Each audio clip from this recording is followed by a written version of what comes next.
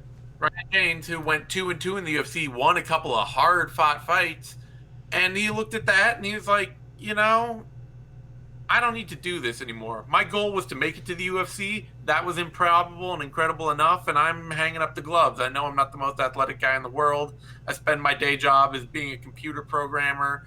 I don't need to go, pursue this dream of that, like, everybody who tries hard can be champion. That's clearly not how athletics work.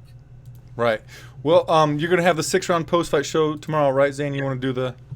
Yeah, I'll be coming at you with Dane Fox here, and we'll be on everybody's SoundCloud, iTunes, and YouTube feeds come tomorrow at noon Pacific, 3 Eastern. So stay tuned for that. You can find me on Twitter at TheZaneSimon. You can find me over at BloodyElbow.com, and of course running the BE Twitter on UFC Fight Nights. And until next time, when I'll be back here to say more terrible things.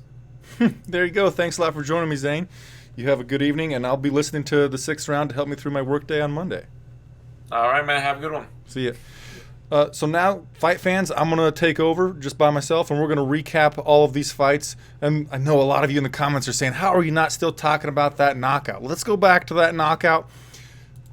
Yair El Pantera Rodriguez knocked out the Korean Zombie in the 5th round at 4:59.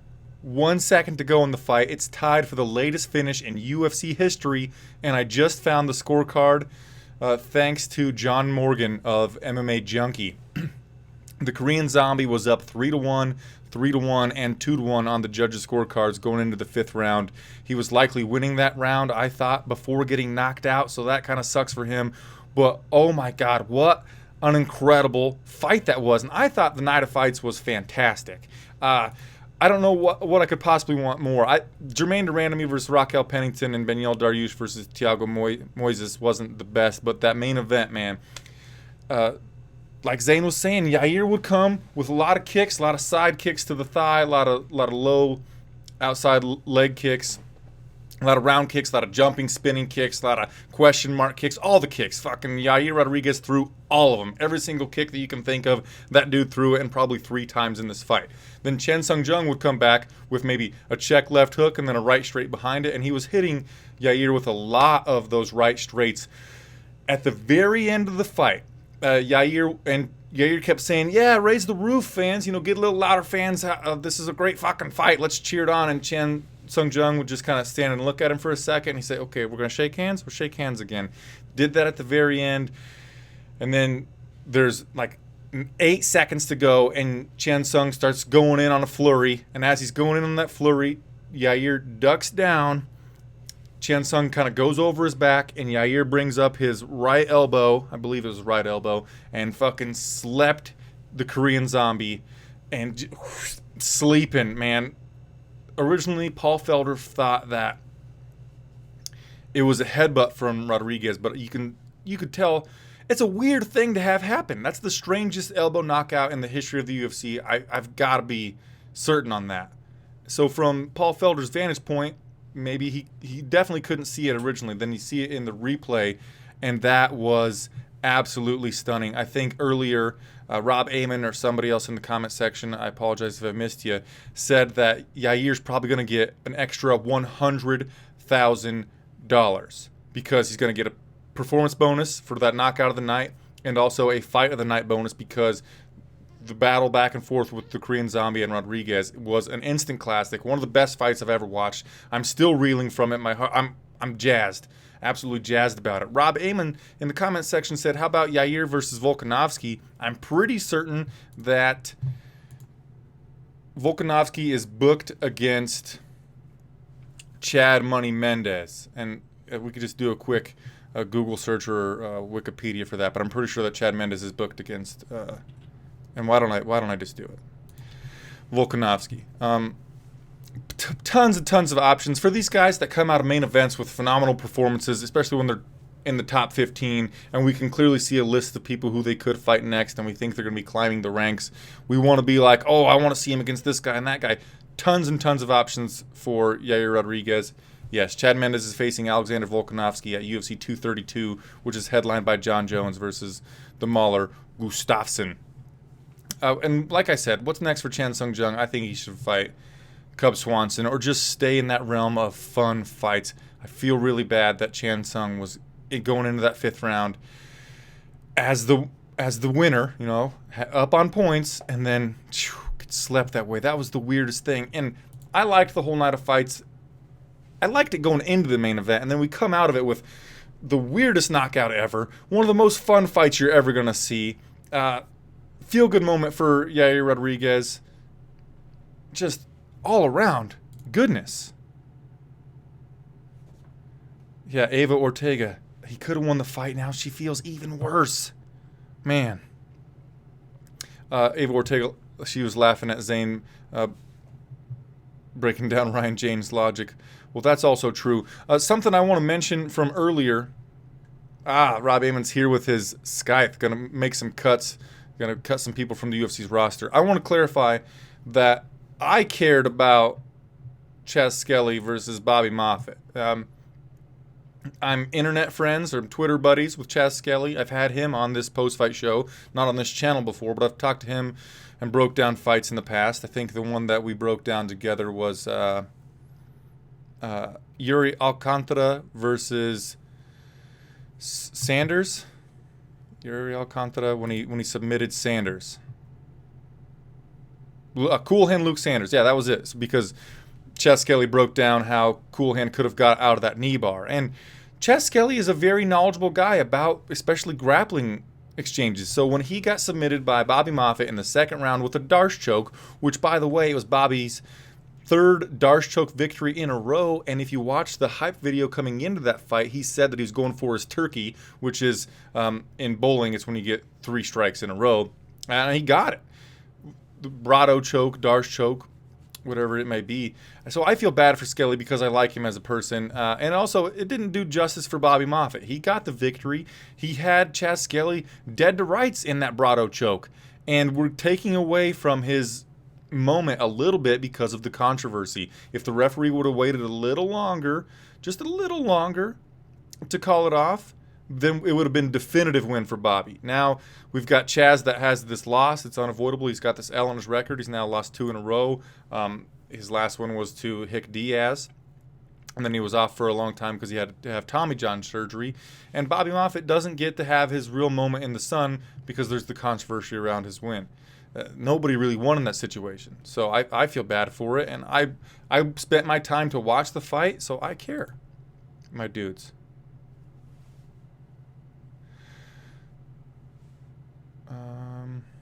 RC Kim, I think so because KZ was swarming at the end of every round, but I can't believe he thought he would knock KZ out with it. A standing 12-6 elbow has no power. KZ ran into it just perfectly. Perfect. Absolutely perfect. Korean Zombie ran into Pantera's elbow absolutely magnificently. Let's talk about the co-main event of the evening, and we don't have actually that much more time to talk about these fights. The overlords at SB Nation want me to keep this show to about a half an hour. Perhaps I could jump onto another stream and talk more, but let's cover this co-main event here quick. Donald the Cowboy Cerrone versus Mike Perry. Basically, what this fight comes down to is a lack of fight IQ by Mike Perry. A couple of times early on, Donald Cerrone went for a takedown against Perry, and Perry defended it. And then, maybe midway through, no, maybe it's been toward the end of the first round, Mike Perry goes for a takedown. And while he was going for that takedown, I started to tweet, man, if I'm Mike Perry, I don't want to go to the ground at all with Donald Cerrone. As soon as the fight hits the canvas, Donald starts throwing up a triangle attempt, and Perry was able to get out of that. But then as he gets out of that, he's still in the guard. Donald hits an armbar attempt, and Perry picks him up, slams him on his fucking head, but still got submitted by it. And wow. Terrible fight IQ by Mike Perry to even go to the ground with Donald Cerrone, and then hell of a finish by Donald. In the post-fight interview, he brought his son, his like 4-month-old son, into the octagon, said now that he has this son, he knows what he's fighting for. He sees his son and he sees his opponent, and he says to his opponent, mother effer, you're not going to be taking food off of this boy's table. So maybe we finally have, like they say, motivated BJ Penn. We've got motivated Donald Cerrone. And what is he motivated to do? It's drop to the lightweight division and contend for a title. He said to Paul Felder that he's going to go down to 155. Paul's like, who do you want next? He's like, whoever they want to give me. But hey, Habib, I'm coming for that belt, motherfucker. I'm paraphrasing, of course. I don't know if that's actually what he said, but it's basically he called out Nurmagomedov. I don't think you're going to get that fight, Donald. Most impressive thing about this fight wasn't the fight itself. It was what resulted of the fight. Donald Cerrone is now the sole leader in UFC wins in the history of time with 21. He moved ahead of George St. Pierre and Michael Bisping, who had 15 apiece. And he's also now the leader in finishes in the UFC with 15. I can't remember who he was tied with. I want to say it's Anderson Silva, maybe. I'm going to do some Wikipedia list of records real fast. I'm going to waste a little time. All right, I'm going to get to it. And before we get out of here, we have to go over our post-fight bonuses. But yeah, Donald Cerrone moved ahead of Vitor Belfort and Anderson, the Spider Silva, who both had 14. Now Donald was the sole leader at 15, and he looked good. He didn't look old. I do question his ability to make it down to 155 pounds. Joe Strong says that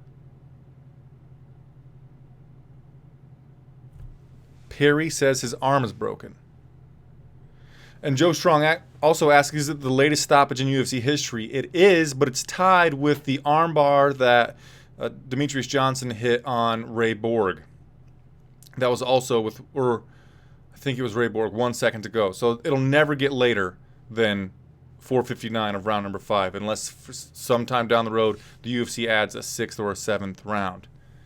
Rob Amon says Cerrone versus Ramazan Emeev should be next. I was thinking that Donald Cerrone versus the winner of Al Iaquinta versus Kevin the Motown Phenom Lee should be next. I like that a lot. Ava Ortega, Mike Perry's fight IQ did not surprise me, at least now. And I don't know if it was someone in the crowd or if it was Mike Perry's corner.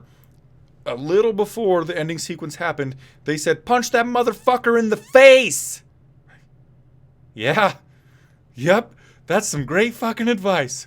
I am literally in a battle of fisticuffs right now. That's the whole plan, or at least half the plan. All right, Tata Boots, I just said that. Johnny, it's Horiguchi. Right. It was either Borg or Horiguchi. Thank you, Johnny. So, Yair Rodriguez, his knockout of the Korean Zombie is tied now for the latest finish in UFC history with the armbar finish from Demetrius Mighty Mouse Johnson on Kyoji Horiguchi.